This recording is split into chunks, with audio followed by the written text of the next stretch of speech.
Should we walk in? I know it's moved, but it looks cool, doesn't it? So here we go. Alistair, explain, why have we got this? This is the Ducati 959 Panigale, as you can probably see.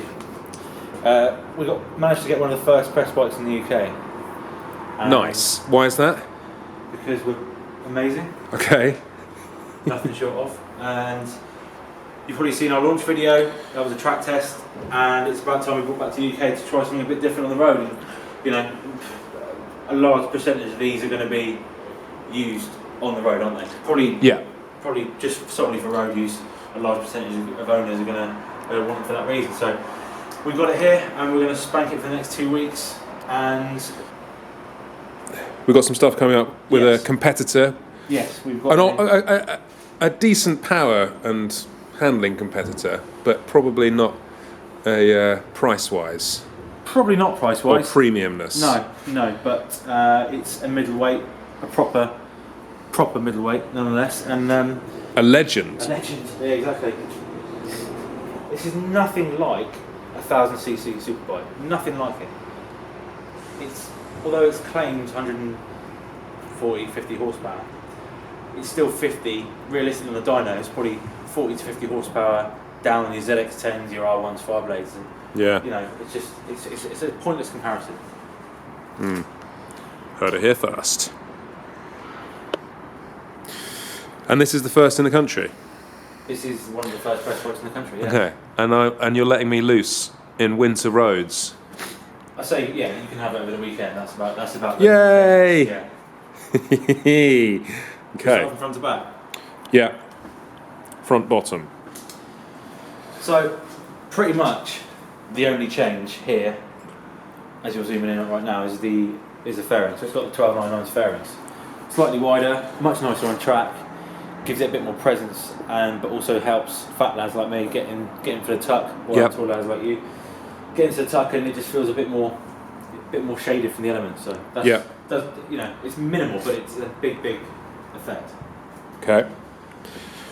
Wheels, brakes, all the same. So same as the last 899. Yeah.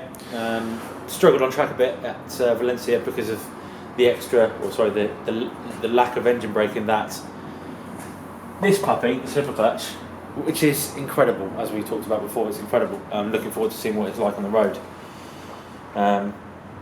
But yeah, so front to back, I mean, really, the engine is the masterpiece and the shouting point. It's there's so many changes, apart from the obvious capacity hike. There's lots and lots of stuff to do with Euro 4 emissions. Yeah. And people associate this with emissions. We'll get to that in a minute though.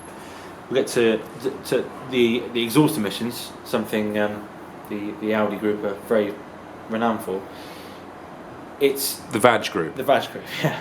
It's more to do with the noise coming from the engine, because they were noisy engines, weren't they? Yes. Inherently, they're quite. Yeah. The Desmo engines are quite metallic and which are, you know, most people love, but they've had to do a lot of sound deadening and quietening to ensure that they pass the regs.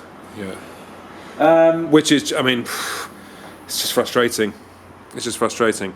And then, you know, 90% of people go and buy whatever they want and stick it on there anyway.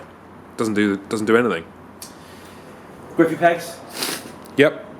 Same as 1299 and Superleggera, etc. What's the big talking point is this? Yeah, these monsters, these horns. I mean, personally, look at that view there. Just come here. Just look at that. Look at that. I mean, who wouldn't like that? Grill. Grill. Up in my grill, like a grilled cheese. Bear Grylls. That is Bear Grylls. So yeah, I mean, this unit, Ducati UK, have taken the right decision to put these on the press bikes. And I mean, you know, without admitting to it, you can sense straight away that even Ducati staff don't particularly like the stock hands, which you know, you don't have to have a full sight of vision to realise that, to appreciate that. Yeah. So yeah, I think I prefer the look. Fair enough, on the 1299 when you've got a single side swing arm, you don't want to cover that up. But I love it. I prefer them to the underslung. Yeah, I do. I'm on the fence. In fact, I'm not on the fence. I'm on the other side. Wow. Sorry. Yeah. At the moment, we'll see how they sound. To be honest with you, there's only a marginal sound difference between these and the stock cans. Okay. But what about the underslung cans? They do way less. These weigh less than the underslung No, cans? they weigh less than the stock. Okay. Yeah. All right. I'm just checking. We're in the middle of shit. Just checking. Oh, they're just going to send a text. This is fucking shit, isn't it? Should we start it? Yeah. It's probably a bit naughty in here, but yeah, fuck it. Let's do it. Sorry? Yeah. Yeah. Yeah. Do you want to look at the dash? Okay. I was just going to get a good angle. Yeah, you can. I'm just going to look at the dash first. Okay.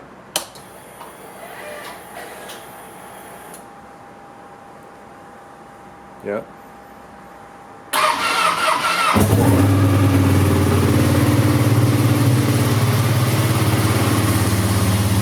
There she blows.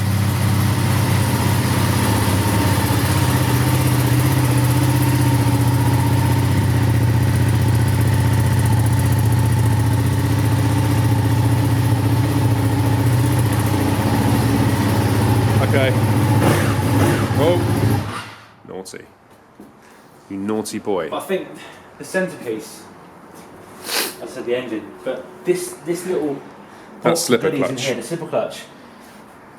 I mean, for me, as we talked about in the launch, the engine, there's a little bit more power, but it's been offset by weight. So you've got extra weight, extra power.